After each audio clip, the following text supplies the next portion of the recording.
Okay, Mazda 3 2011. This one's got a little bit of damage on it. Also, all keys lost, airbags deployed. Let's lock the car. Car locks. Car unlocks. And boot goes up. Yep. We'll just press the other remote while we've got a chance. Boot goes up. Lock. Unlock.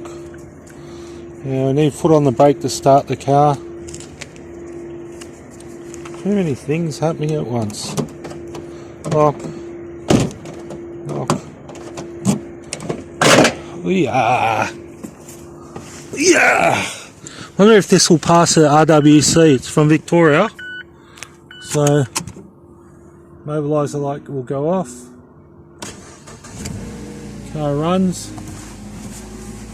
Turn it off quickly, try the other key. Car runs. Oh, do the window up. And that's it. So 2011, all keys lost, car from Vic, and we're all done. I've never actually had a good look. Got holes, I know, they're just circles. Oh, interesting. So, cool. Thanks for watching.